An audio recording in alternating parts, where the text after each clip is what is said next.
1915년 4월 22일 아주 화창한 날이었습니다. 바람이 살랑살랑 불어오는 오후 5시, 녹색 안개가 퍼지기 시작합니다. 그리고 순식간에 참호에 있던 병사들이 하나둘씩 아주 고통스럽게 피를 토하고 심지어는 거품을 내뿜으면서 쓰러집니다. 병사들이 마지막으로 내쉬었던 숨에 섞인 것이 바로 죽음을 부르는 녹색 안개, 유독성 염소가스였습니다.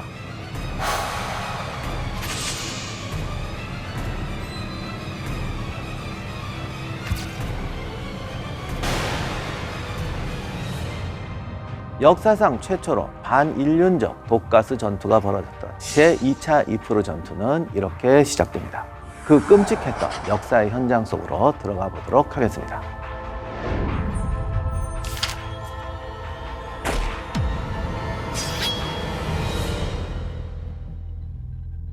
안녕하세요. 세상의 모든 전쟁사를 읽어드리는 전쟁사 읽어드립니다의 역사학자 임용환입니다. 사진 속에 있는 병사들을 보시면 눈이 멀어 있습니다. 저렇게 어깨를 붙잡고 있는 거는 병력을 아껴야 되니까 부상병을 한 명씩 데려올 수가 없어서 상대방 어깨를 붙잡고 병원으로 가는 거예요. 그러면 이 병사들은 어떻게, 무슨 이유로 저렇게 집단으로 눈이 멀었을까? 저 사람들의 눈을 멀게 한 것은 의외로 최루탄이었습니다. 최루탄이 1914년 8월에 프랑스군이 독일군 참호에 집어던지면서 시작됐다고 합니다. 그래서 실명하기도 하고 기도가 망가지고 피토하고. 그런데 이 독한 최루탄도 아무것도 아니었어요. 얼마 후에 최루탄을 뛰어넘는 진짜 독가스가 탄생합니다. 사람을 고통 속에서 죽게 만드는 독가스가 전장에 등장하게 됩니다. 최초의 독가스는 염소가스였다고 합니다.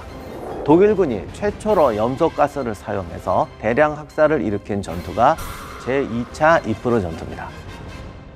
그러면 왜 이런 치명적이고 잔인한 독가스를 사용하게 되었을까?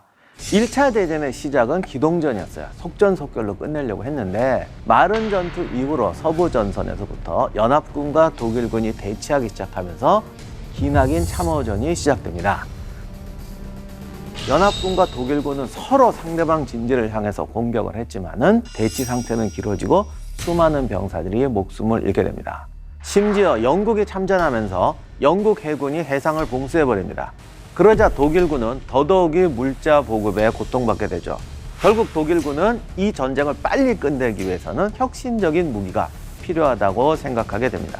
그러자 독일에 있던 유대인계 화학자 프리츠 하버라는 사람이 교착 상태를 해결할 획기적인 방법을 제안하게 됩니다.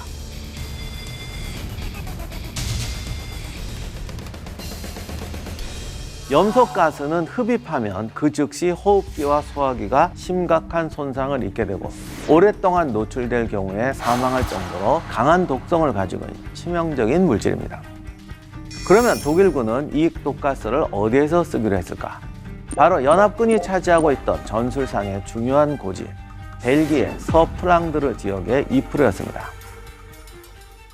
그런데 이 지역은 독일과 프랑스로 보면은 제일 멀리 끝까지 이동해서 싸워야 되는 것입니다.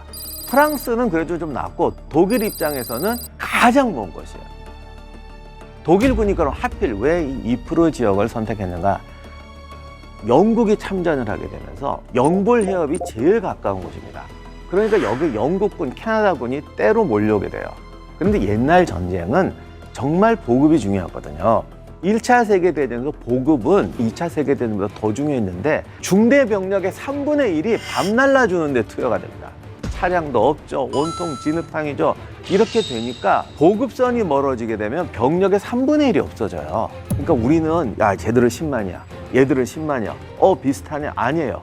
이쪽은 보급에다가 5만 명을 투여하는데 이쪽에는 보급에 8만 명을 투여하면 현장에서는 병력이 2배가 됩니다. 많은 분들이 이걸 계산을 못해요. 근데 이 이프르 지역이 독일군이 프랑스, 영국보다 몇 배나 물자를 써야 되는 곳입니다. 그러니 독일군 입장에서는 짜증나는 거지. 그래서 이쪽에서 싸웠으면 좋겠는데 그쪽에 영국군이 들어와 버렸단 말이죠. 그러니 프랑스하고 영국군 입장에서는 가장 가성비가 좋은 지역이고 독일군에게는 가장 가성비가 나쁜 지역이에요. 이럴수록 더더욱이 병력을 대체해 줄 수 있는 획기적인 신무기가 필요했던 거죠. 1915년 4월 22일 늦은 오후에 독일군이 연합군을 향해서 집중 포격을 시작합니다. 원래 이렇게 포격이 끝나면 보병이 돌격해 와야 되거든요. 독일군 보병이 오는 게 아니라 녹색 안개가 밀려오게 되죠. 독일 참호에서 시작된 이 녹색빛의 안개는 땅그림자처럼 기어오기 시작하죠. 그리고 저녁에 산에서 부는 바람이 내려오면서 어느새 프랑스와 알제리 사단의 참호로 흘러 들어오기 시작합니다. 독일군은 7km에 걸친 전선에 약 6,000개의 가스 실린더를 배치합니다. 그리고 밸브를 열어서 염소가스를 방출하죠.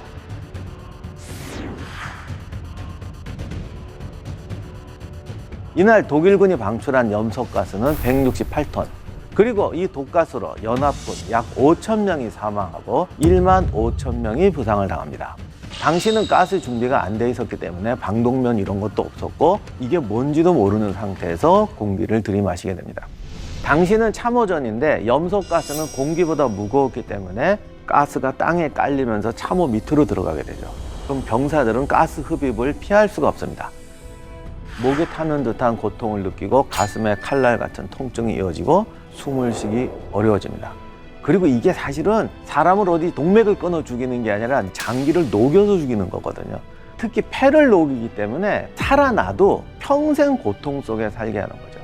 그렇게 갑자기 병사들이 죽어가니까 병사들은 공황 상태에 빠지게 되고 2개 연대의 병력이 순식간에 무력화됩니다. 이 끔찍한 사태가 단 10분 정도 만에 벌어집니다. 약 15분 후에 가스가 빠져나간 것을 확인한 독일군은 염소를 중화시키는 사이오 황산 나트륨이라는 용액을 수건에 적셔가지고 진지를 접수하러 출발합니다. 그렇게 걸어가면 그 앞에 독가스로 죽은 약 5,000명의 연합군 병사들의 시신이 널브러져 있었다고 합니다. 단 1시간 만에 연합군은 7km의 전선을 포기했습니다. 그런데 독일군도 이 끔찍한 광경을 보니까 무섭잖아요. 자기들도 죽을 것 같으니까. 그래서 사실은 진지를 완전히 점령을 못하고 겨우 3km에서 5km 정도를 전진합니다. 그러나 어쨌든 연합군 참호를 손쉽게 점령했고 무려 2,000명의 포로와 무기까지 획득하게 됩니다. 독가스 공격을 받을 것이라고 생각도 못했던 프랑스와 알제리 사단은 한 번에 무너졌죠. 그러자 독일군은 바로 이곳으로 돌진해서 이프르 전방 3km까지 진격합니다. 사실 살상용 화학무기는 몰랐던 건 아닙니다. 이미 1차 세계대전이 발생하기 전에 가스라는 건 발명이 됐고 1907년 헤이그 협약에 사용이 금지됩니다.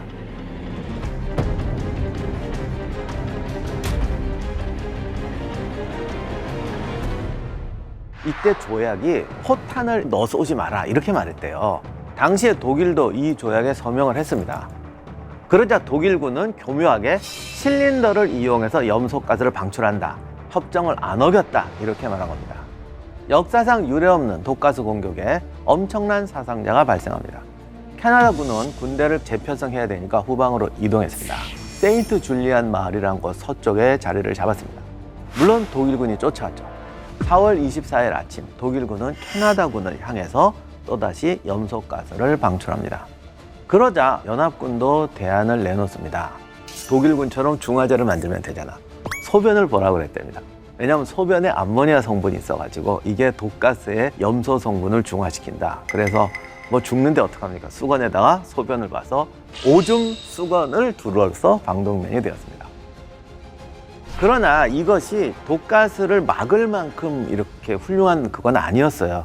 그러다 보니까 독가스 공격을 당한 대대는 거의 전멸했고 독일군은 포병까지 진압하고 완전히 승리를 거두게 됩니다. 그런데 이 승리가 아니었어요. 왜냐? 독가스에 무너진 건 연합군만이 아니었습니다. 연합군이 이게 소변 수건이 효과가 없었잖아요. 중화제를 묻힌 독일군 수건은 효과가 있느냐? 그것도 소용이 없었거든요. 사실 이게 방독면 역할을 제대로 못해가지고 독일군 역시 독가스로부터 심각한 피해를 입습니다. 게다가 이제 더 큰 문제가 병력을 밀어넣었다고 되는 게 아니고 점령지를 점령하려면 예비대를 투입해야 되는데 이때 독일군이 양면 전쟁을 했기 때문에 동부 전선에 러시아군을 대적하기 위해서 병력을 뺐습니다. 그러다 보니까 점령지를 유지해줄 예비대가 없었어요.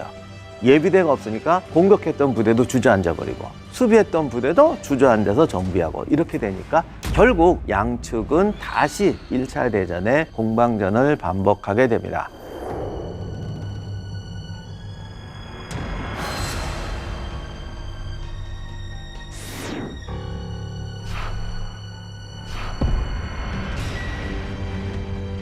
결과적으로 이프로 전투에서 독일군이 얻은 것은 고작 6km의 전진이었습니다. 2차 이프로 전투에서 독일군도 약 35,000명이 죽거나 부상을 당하게 됩니다. 연합군의 피해는 물론 피해가 컸습니다. 독일보다 2배가 넘었는데 영국군은 약 6만 명, 프랑스군은 약 2만 명의 인명피해를 입습니다. 독일군의 독가스 공격은 국제적인 비난에 직면합니다. 그런데 중요한 것은 독일군이 쓰니까 영국과 프랑스군도 쓴다는 거죠. 9월 말부터 루스 전투에서 영국 연합군도 독가스를 도입하게 됩니다.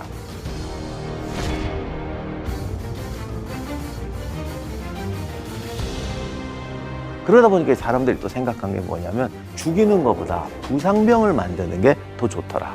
부상병은 후송해야 되니까 물자 소모, 인력 소모가 더 크고 거듭 말하지만 전쟁터에선 사기가 중요한데 죽는 것보다 눈 멀어서 이러고 다니는 게 더 공포를 주는 거예요. 그러니 이게 인간성이 극한으로 가가지고 어떻게 하면 사람한테 더 공포감을 줄까? 그래서 나온 게 수포를 일으키는 독가스예요.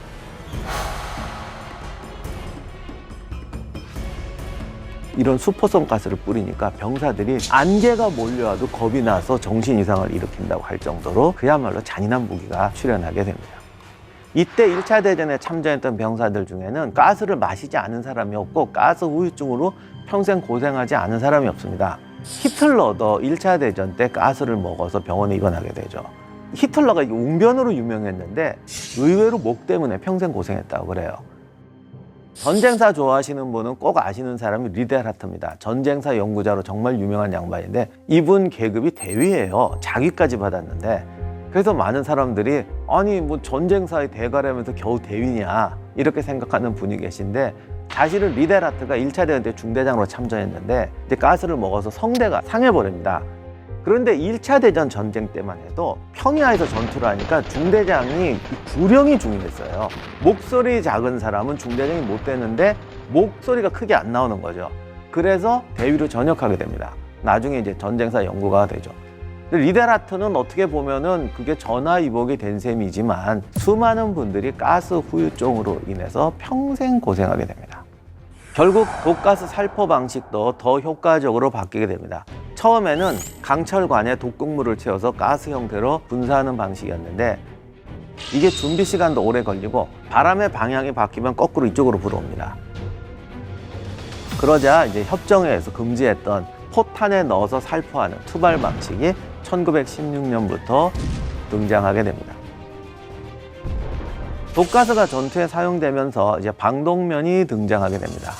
1915년에 러시아 화학자 니콜라이 젤렌스키라는 사람이 염소를 흡수하는 탄소 필터를 사용한 석탄 방독면을 발명하게 됩니다.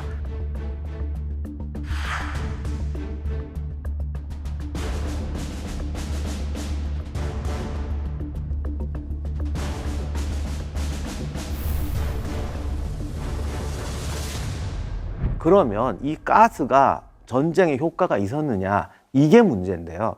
실제로 이렇게 잔인한 방법을 써서 사람들을 괴롭히기만 했지 전선의 승부를 바꾸는 최종 병기가 되지 못합니다. 예를 들면 지금처럼 양쪽 다 핵무기가 있다고 칩시다. 그럼 한쪽이 핵무기를 먼저 쏴서 상대방을 정말 다 없애버렸어요. 이런 걸 최종 병기라고 해요. 그런데 가스는 먼저 써서 상대방을 전멸시켜서 전쟁을 끝낼 수 있느냐? 안 됩니다. 그런데 중요한 거는 당시 영국이나 프랑스나 독일이나 약간의 차이가 있을 뿐이지 산업력, 과학기술력을 비슷하다는 거예요. 그러면 비슷한 상태에서 얘가 쓰면 얘도 쓴단 말이죠.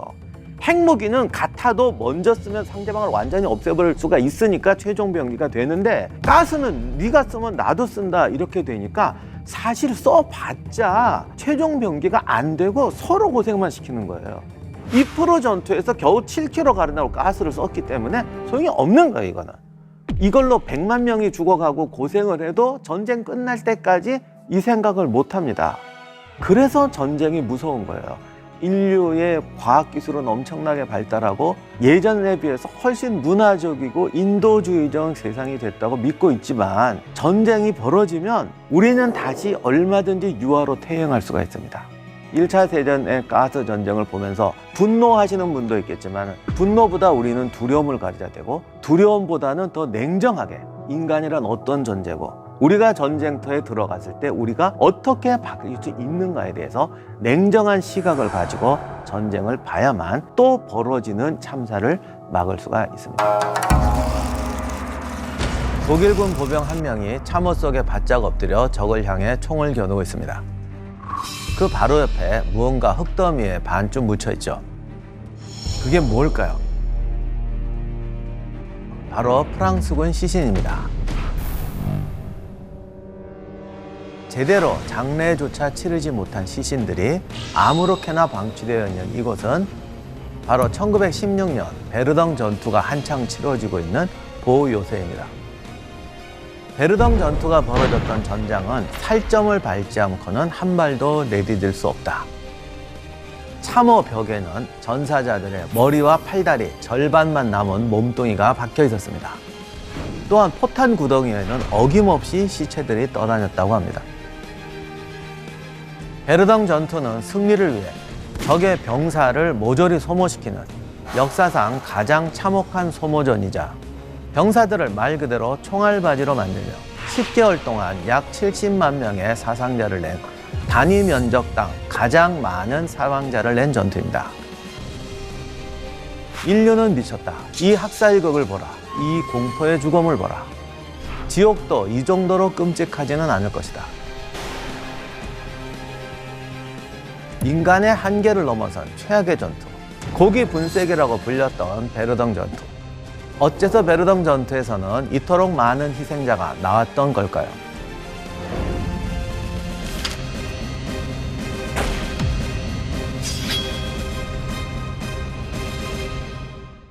(1914년에) 시작된 1차 세계대전은 마른강 전투 이후에 참호전으로 변합니다. 참호는 난공불락의 요새가 되었고 철조망과 대포의 화망을 지나 기관총에 쓸려 나가는 돌격이 반복됩니다. 이런 돌격 전투는 수비 측에게 절대적으로 유리했습니다. 특히 프랑스는 개활지가 많아서 기관총 2정의 십자 화망만 설치하면 180m 이상의 공간에 1개 중대든 얼마든지 커버할 수 있었다고 합니다. 원래 1차 세계대전은 기동전으로 기획이 됐습니다. 그런데 독일 축이 실펜 계획의 실패로 돌아가면서 프랑스를 굴복시키지 못했고 전쟁이 끝날 기미가 보이지 않자 승리는 없고 패배나 실패만 있는 전쟁이 지속되게 됩니다. 그러면 도대체 어떻게 해야 전투에서 승리를 거두고 전쟁을 승리로 이끌 수 있을까 고민하게 됩니다. 이때 독일군 총참모장 에리 폰 팔켄하인이 지난 2년 동안의 전투를 복기해 봤습니다. 그런데 여기서 팔켄하인이 중요한 교훈을 하나 얻어냅니다. 아, 이 전쟁은 수비가 가성비가 높구나. 공격을 하면 죽어. 그러니 이기는 건 수비야. 수비가 이기니까 전쟁이 안 끝나. 다만 여러분 오해는 하지 말으셔야 되는 게 수비도 공격을 하고 공격도 방어를 하는데 전체적으로 수비라는 전략을 택해가지고 지지 않는 거지 이길 수가 없잖아요. 그런데 팔켄하인이 수비로 이길 수 있는 전략을 찾아보자라고 착안을 한 겁니다. 그리고 뜻이 있는 곳에 길이 있다고 수비로 이길 수 있는 방법을 찾아냅니다. 프랑스군을 한 곳으로 유인해서 미친 듯이 공격하게 만드는 겁니다. 그리고 우리가 강력한 수비 대응으로 쓸어버리면 결국 프랑스군이 전멸하게 될 거고 프랑스군이 더 이상 병력이 남아나지 않으면 항복할 것이고 이렇게 전쟁을 끝낼 수 있다. 한마디로 전쟁의 역량, 즉 병력을 소모시키고 국민의 전쟁 의지를 꺾어버리면 승리한다.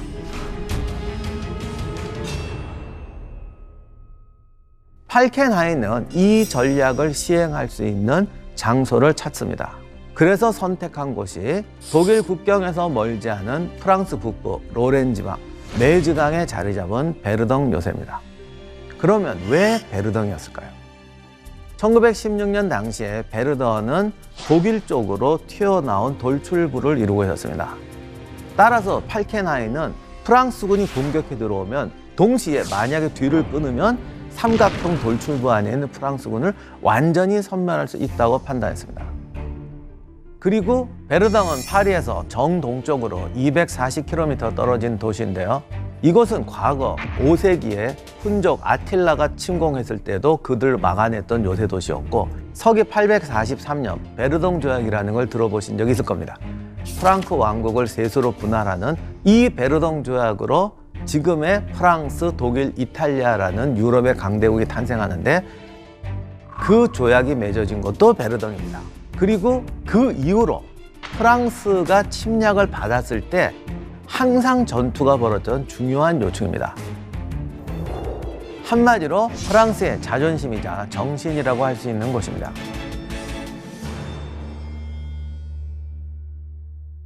프랑스가 가장 중요하게 여기던 전략 요충입니다.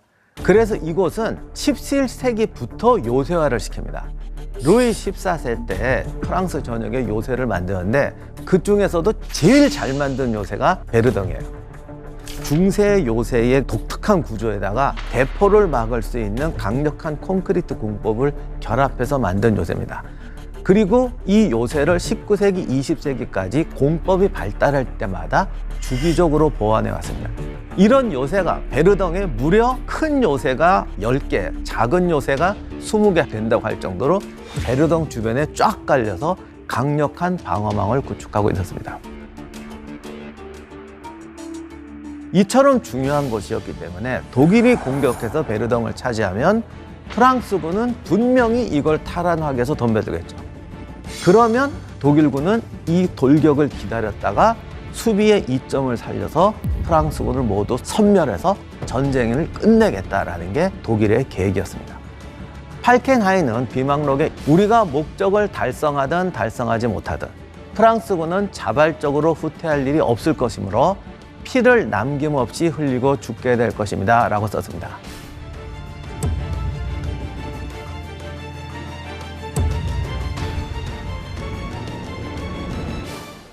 팔켄하이는 빌헬름 2세에게 승인을 받고 독일군 제5군 9개 사단과 예비군 사단을 동원해서 프랑스 베르덩 일대를 포위하게 됩니다.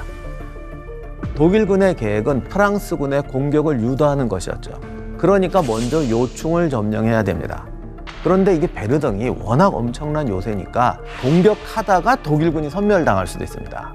이 자체도 쉽지가 않으니까 그 요새를 점령하기 위해서 완벽한 기습과 획기적인 전술로 초반 러쉬를 준비하게 됩니다.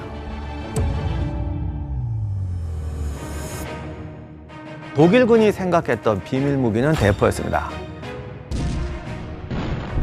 포병 화력으로 적진을 초토하고 단숨에 요새를 점령한다는 새로운 발상을 하게 됩니다. 1916년 2월 21일 아침에 독일군이 베르덩에 집중 포격을 시작합니다. 전선에서 32km 떨어진 곳에 무려 1200문의 대포와 2500만 발의 포탄을 준비합니다. 대포의 성능, 사정거리에 따라서 타겟을 따로 정하고 포격의 순서를 정하고 작전을 정해서 지금까지 아무도 보지 못한 정밀 포격을 시행합니다. 그것을 위해서 포탄을 얼마나 많이 쌓아놨는지 습석에 발을 디딜 자리가 없었다고 합니다. 이렇게 시작된 포격, 최초의 포탄은 1000년의 역사를 가졌던 베르덩 성당을 마치면서 시작합니다. 그리고 무려 9시간 동안 베르덩을 지키는 프랑스군과 주변에 있는 요새들 위로 포탄이 빗발처럼 쏟아지면서 베르덩은 아수라장이 됩니다. 부하데 코르라는 곳 한 곳에만 무려 8만 발의 포탄이 떨어졌습니다. 당시 프랑스 병사들이 프랑스군 한 명당 대포 하나를 할당한 것 같다고 말할 정도로 좁은 공간에 어마어마한 집중 포격이 시작됩니다.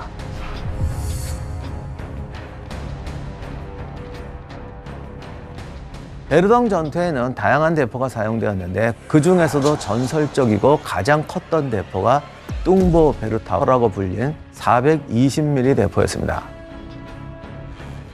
뚱보 베르타는 1차 세계대전에서 쓰인 가장 큰 대포로 포탄 한 발 무게가 1톤이 넘었습니다. 그리고 포탄의 크기가 성인 남자 키만큼 됐다고 합니다. 이 뚱보 베르타를 운반하려면 172개의 부품으로 분해해서 날랐습니다. 진마차 12대가 필요했고 다시 조립해서 전투에 투입하려면 20시간이 넘게 걸렸다고 합니다. 이 포를 한 발 발사하면 진동 때문에 반경 3km 이내에 있는 주택 장문이 모두 박살날 정도였다고 합니다.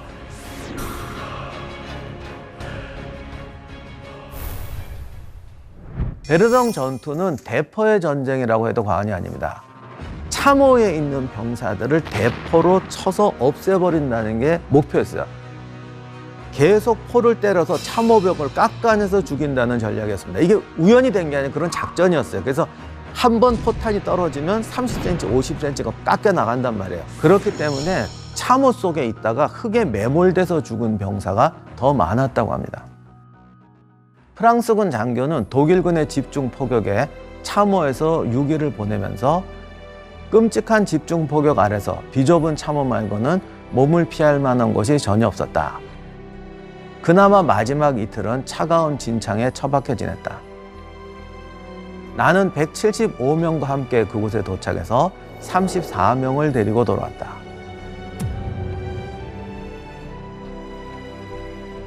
살아남은 사람도 무사히 살아남은 게 아니라 두세 번 이상 흙에 매몰되는 경험을 합니다.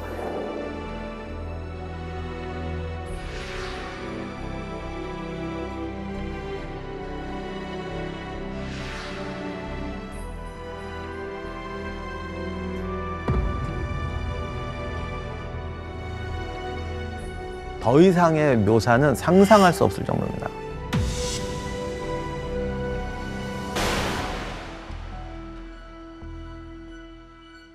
심지어는 공격을 하는 부대가 아니라 증원 가는 부대도 참호까지 가는 도중에 3분의 2가 몰살을 합니다. 그리고 많은 분들이 전쟁터에서 전령, 취사병, 부상병을 들것에 실어서 나르는 들것병은 꿀보직이라고들 생각하세요. 전선에서 병사들은 죽어나가는데 얘들은 안전하게 산다 생각하시죠. 그런데 천만의 말씀입니다. 베르덩 전투에서는 이들이 더 많이 죽었습니다. 왜? 당시가 진창이기 때문에 이동 속도가 1시간에 1km가 안 됩니다. 이 사람들은 참호까지 평지를 걸어가야 되잖아요. 독일군이 그걸 노리고 이들에게 포격을 퍼붓습니다. 어느 중대에서는 100명이 급식 추진병을 보냈는데 이들이 하루 만에 전멸했다고 합니다. 그러니까 어떻게 됩니까? 병사는 병사대로 굶고 빵을 가지고 가는 병사는 가다가 죽는 거죠. 이래서 살점을 밟지 않고는 걸어 다닐 수도 없다. 이런 말이 나오게 된 겁니다.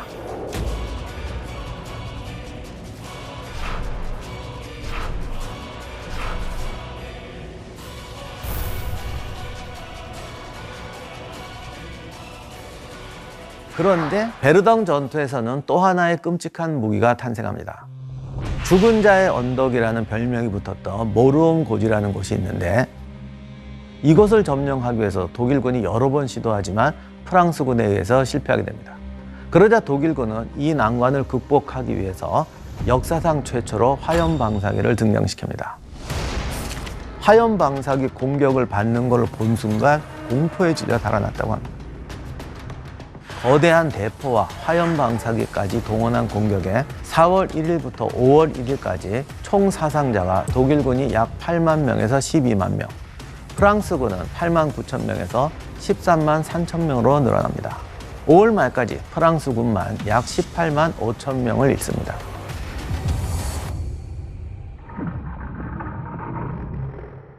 대포와 화염방사기가 끝이 아닙니다. 더 무서운 무기가 등장하게 되죠. 베르덩에서 4km 정도 떨어진 수빌 요새라는 곳이 있었습니다. 베르덩 전투가 막바지로 치닫던 무렵에 독일군이 수빌 요새를 향해서 포격을 합니다. 프랑스군이 이렇게 보니까 이상하게 포탄 떨어지는 소리가 들리질 않아요.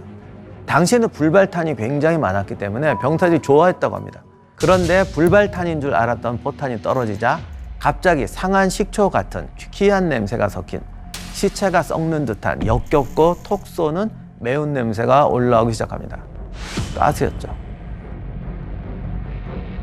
프랑스군은 이때 즉시 방독면을 썼지만 무용지물이었어요. 방독면을 쓴 상태에서도 기침과 구토를 하고 숨을 쉬려고 애쓰다가 목구멍이 찢어지기도 합니다.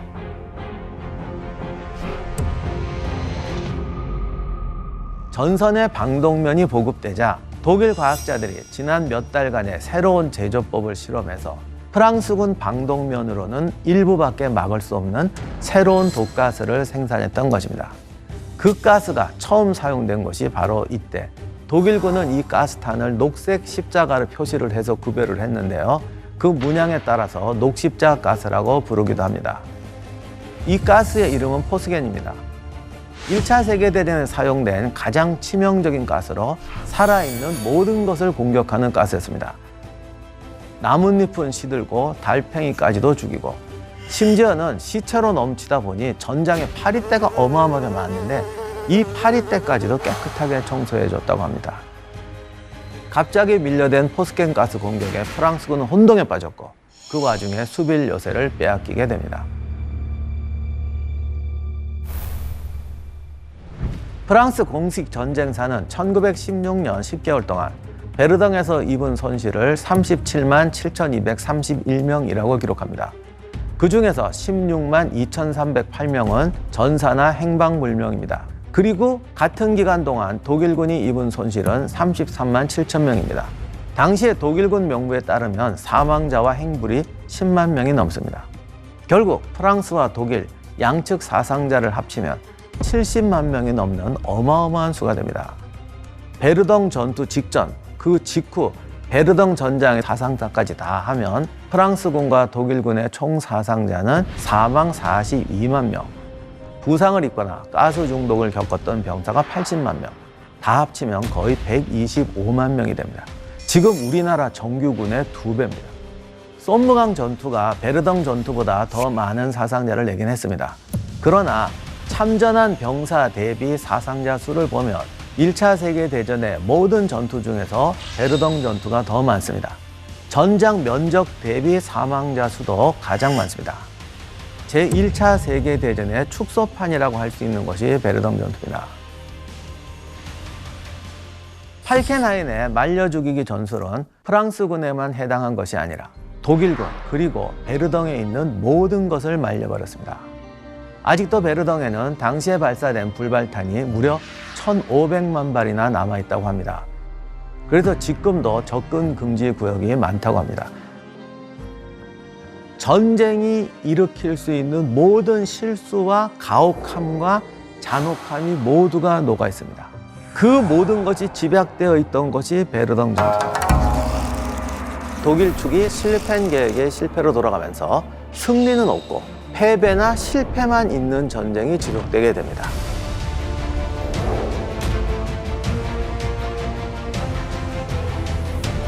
베르덩을 점령하고 프랑스군을 모조리 말려 죽인다.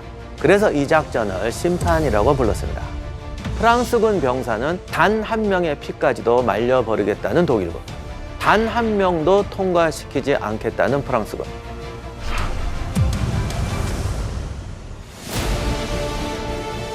베르덩 전투는 10개월 303일이라는 긴 시간 동안 계속됩니다. 최소 70만 명이라는 사상자를 만들어내는 살육전으로 변합니다. 왜 이 전투는 이토록 긴 시간 동안 지속되었던 것일까요? 프랑스군을 말려 죽이는 것이 아니라 독일군까지 말려 죽이는 제1차 세계대전 중 가장 길고 참혹했던 전투가 되었던 것일까요? 베르덩 전투의 참혹한 실체를 지금부터 낱낱이 밝혀드리겠습니다.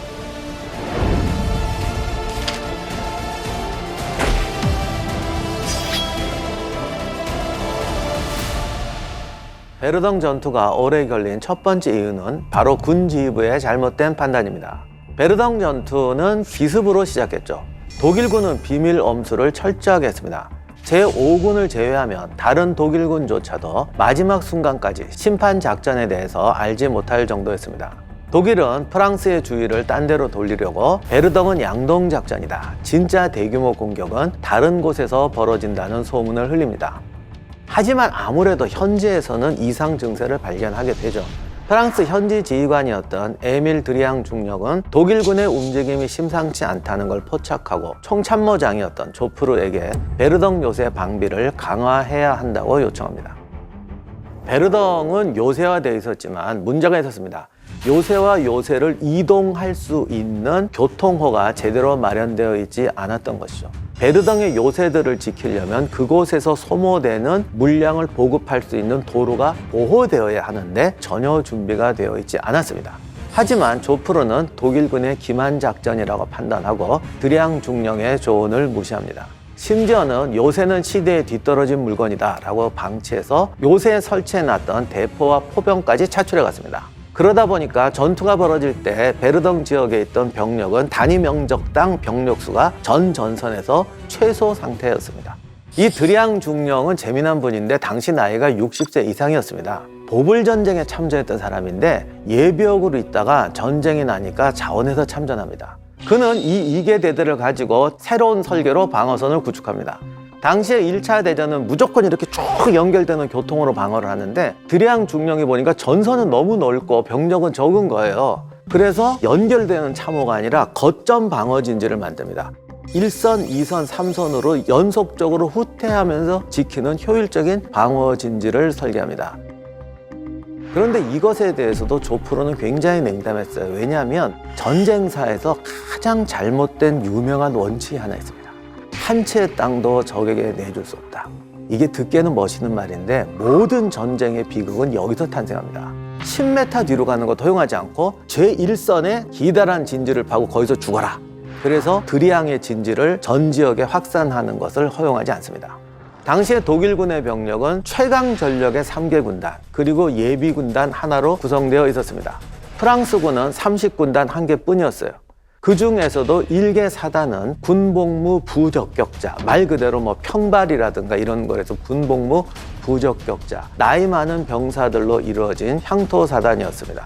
그럼에도 드리앙은 첫날 독일군과 맞서서 전선을 하루를 지켜냅니다. 그러면 독일군은 어떻게 했을까요? 독일군은 기습적인 집중 포격으로 프랑스 진지를 초토합니다. 그때 바로 진격했으면 성공하는데 소규모 부대만 내세워서 전방 정찰만 시도합니다. 이것 때문에 하루를 소모합니다.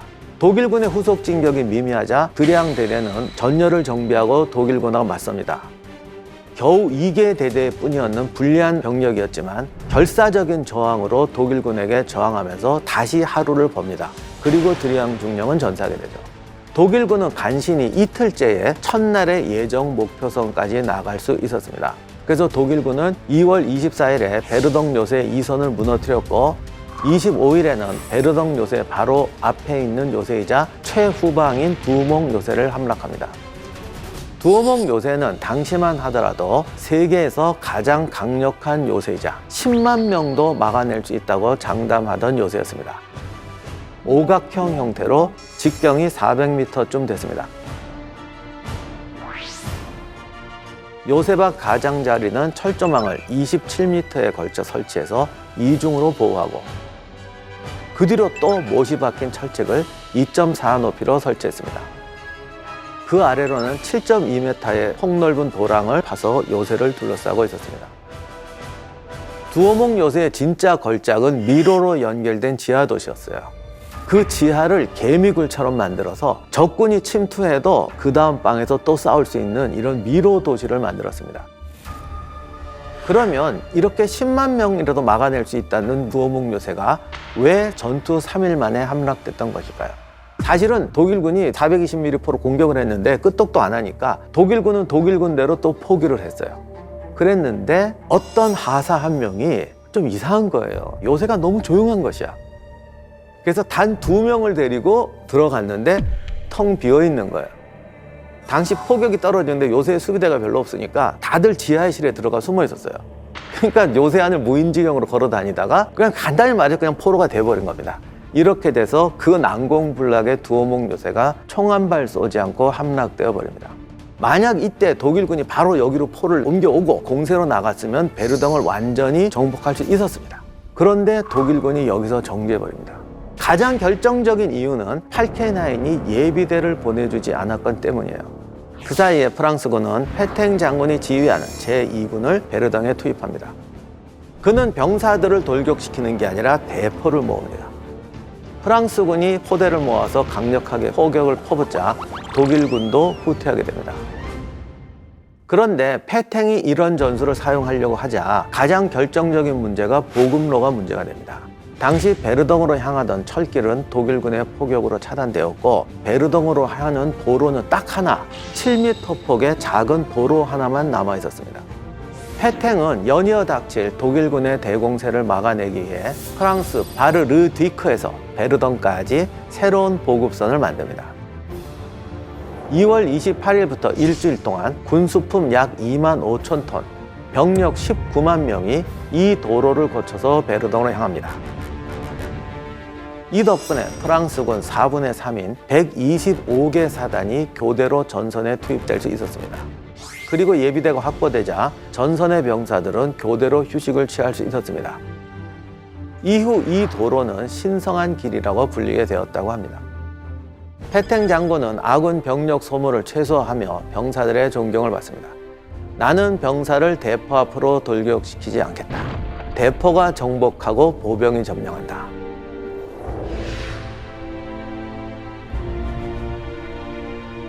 (1916년 2월 29일까지) 패탱 장군의 전술이 효과를 발휘하면서 오히려 독일군 병력이 소모되기 시작합니다. 독일군은 당황했고 공격을 멈추게 됩니다. 팔켄하이는 프랑스가 이렇게 공격해 와줘야 되는데 자기들과 똑같이 대포를 쏘아대면서 독일군을 소모시키고 있으니까 이 전투를 계속해야 될지 고민하게 됩니다. 그런데 이렇게 된 데에는 팔켄하인의 실수가 있었어요. 그래서 이것을 전쟁사에서는 팔켄하인의 모순이라고 합니다. 원래 팔켄하인의 목적은 베르덩 점령이 아니라 베르덩을 미끼로 사용하는 것이었어요. 그런데 오군이 나는 싫어, 베르덩을 점령할 거야 이렇게 나오면 사령관이 황태자니까 자기가 어떻게 할 수가 없는 거예요. 그래서 욕심을 부리지 말라고 한 게 예비대를 품고 안 주는 거였어요. 그래서 예비대를 품고 안 주니까 베르덩을 점령할 수 있는데도 점령을 못했어요. 그뿐 아니라 더 실수가 적을 끌어들이려면 베르덩을 어디까지만 점령한다는 계획이 있어야 되는데 그게 없었습니다. 오군은 베르덩을 점령하고 싶어 했고 팔켄하인은 미끼만 물어 이러다 보니까 구체적인 목표는 안 정하고 서로 다리 한쪽만 붙들고 있는 거예요. 중간에 병사들만 거기서 어정쩡하게 떨어진 거죠. 여기다가 제안을 또 하나 걸었어요. 전선이 확대되면 독일군도 소모된다는 걸 눈치를 채가지고 공격 지대를 제한하려고 했습니다. 베르덩 요새는 메즈강을 가운데 놓고 동쪽과 서쪽에 걸쳐 있었습니다. 그런데 독일군은 북쪽에서 오니까 동안만 가라고 그런 거죠. 그러다 보니까 동안만 점령했더니 서안에 있는 프랑스군 포대가 또 막 공격을 하는 거죠. 이렇게 되니까 3월 28일에 독일군은 다시 공격을 시작합니다. 하지만 이미 프랑스군은 신성한 길을 통해서 병력과 탄약을 준비하고 방어 태세를 다졌기 때문에 메주강 양쪽 사이에서 뺏고 빼앗기는 전투를 반복하게 됩니다. 자, 이제 전쟁은 독일군, 프랑스군 모두에게 소모적인 고지전으로 바뀌었습니다. 이렇게 되자 프랑스 조프르 참모총장은 패탱의 공격적이지 않은 전투 방식에 불만을 품게 됩니다. 화가 나서 해임시켜버리고 싶었는데 당시 패탱은 프랑스의 전쟁 영웅이었어요. 그러니 이걸 자를 수도 없고 차라리 승진을 시킵시다. 그래서 패탱을 승진을 시키고 패탱의 자리에 로베르 니벨이란 장군을 임명합니다. 이때부터 베르덩 전투는 본격적인 살육전이 시작되는 거죠.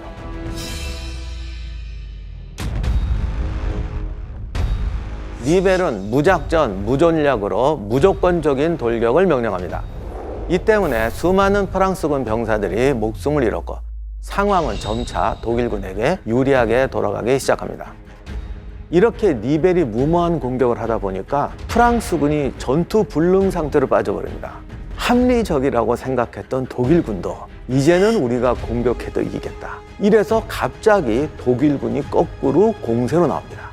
그런데 베르덩은 요새가 거의 3중, 4중으로 되어 있었기 때문에 두오몽도 빼앗기고 어쩌고 그랬지만 그 뒤에 요새들이 또 있었어요. 그 중에 하나가 보호 요새였어요. 이 보호 요새는 두오몽 요새까지 큰 요새가 아니고 두오몽 요새의 주변에 있는 새끼 요새였어요. 이곳에 원래 250명의 병력이 있었는데 병사들이 이제 부상당하고 낙오하니까 요새로 몰려들어가지고 한 600명 정도로 들어오게 됩니다. 그러면 병력이 보강됐느냐? 그게 아니고 이 중에 400여 명은 부상병이고 전투도 못하고 음식물만 소모하는 병사들이었습니다.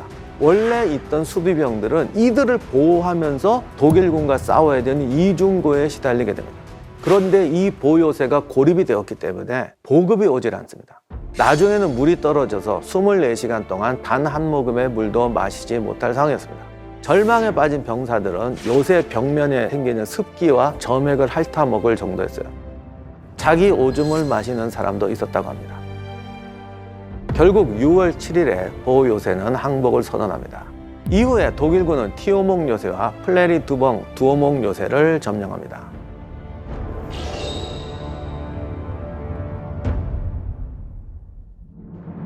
독일군이 여기까지 진출하자 니벨 장군은 그들은 우리를 통과할 수 없다 그러면서 모든 프랑스군에게 결사항전을 명령합니다. 그런데 이때 니벨에게는 이미 1개 여단밖에 병력이 없어서 사실 공격을 할 수 없었고, 공격을 했으면 반나절 만에 전투가 끝나버릴 판국이었어요. 그나마 패탱이 개입해서 수비로 다시 전환하게 되면서 프랑스군이 버티게 됩니다. 프랑스군은 독일군에 의해서 이미 25만 명의 병력을 잃은 상황이었습니다. 이렇게 되자 프랑스군은 솜무 지역에 파견했던 4개 사단을 베르덩 전선으로 돌려주게 됩니다. 독일군도 이미 20만 명의 병력을 잃었습니다. 베르덩이 코앞에 있었지만 공격을 멈출 수밖에 없었어요. 러시아군이 오스트리아 헝가리 제국군을 또 격파해가지고 동부 전선에서 이상현상이 납니다. 그러자 팔켄하인이 할 수 없이 베르덩에서 병력을 빼버렸습니다. 베르덩 점령을 눈앞에 두고 예비대가 없어서 독일군은 멈추게 됩니다. 그리고 그 멈추는 사이에 솜에서 빼낸 4개 예비사단이 들어오게 되면서 또다시 교착 상태가 이루어집니다. 여기서 끝났으면 그나마 끝났을 텐데 이 니벨은 병력을 받자 다시 공격해서 이전 전투선까지 밀어 올리겠다고 공격을 명령합니다. 1916년 10월 프랑스군은 총공세를 실시합니다. 프랑스군은 이때 개량한 야포를 동원했고 분업 포격을 실시하고 보경을 돌격시켜서 두오몽 요새와 보호 요새 등 많은 요새를 탈환하게 됩니다.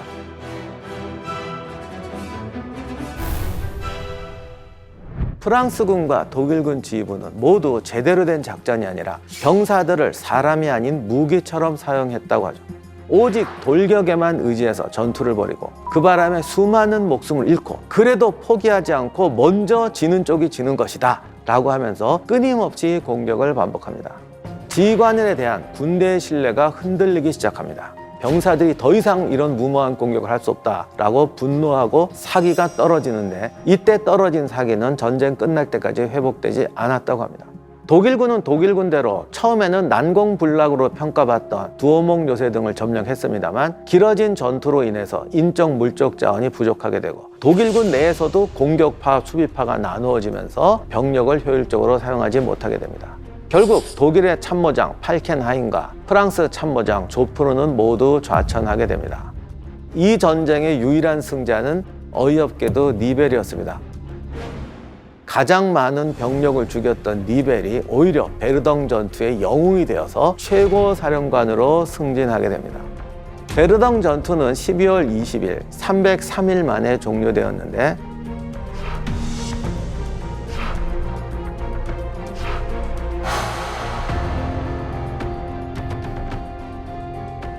그러면 베르덩 전투가 우리에게 주는 교훈은 뭘까요? 첫 번째는 시대와 맞지 않는 전술교리입니다. 1차 세계대전은 무기로 보면은 현대전이었고요. 전술과 정신은 19세기를 완전히 벗어나지 못한 현대와 과거가 교차하는 시대였습니다. 현대 무기 앞에 구시대적인 돌격과 전략을 강요하게 되니까 모든 지휘관들이 도살자로 바뀌어버리게 되는 거죠. 너희의 임무는 여기서 죽는 것이라고 말하게 되고 후방에 있던 국민들은 그들의 영웅적인 정신에 박수를 쳤습니다. 그러다가 수십만 명이 죽어나가게 되자 사람들이 그제야 이게 뭔가 잘못된 거라고 생각하는 거죠. 두 번째 교훈은 인맥과 정실 인사의 패단입니다. 분명히 처음에는 독일군이 작전을 잘 세웠어요. 충분히 깨끗하게 승리할 수 있었는데 팔켄하인의 이상한 행동 때문에 이것도 저것도 아니게 됩니다. 이분이 가진 가장 중요한 능력은 황제의 비위를 거스르지 않는 것. 귀족, 왕족, 힘 있는 사람들하고 충돌하지 않는 것이었습니다. 생각은 A인데 행동은 B로 하고 이러지도 못하고 저러지도 못하고 항상 양다리는 거는 그의 행동이 최악의 결과를 초래하게 된 겁니다. 베르덩 전투의 교훈으로 시대에 맞지 않는 구시대적인 건술, 인맥에 의한 인사, 소신 없는 양다리 걸기 행동, 너무 뻔한 교훈인 것 같습니다만 이 단순한 교훈을 지키지 않았던 결과로 가장 끔찍하고 살인적인 전투가 되었던 것입니다.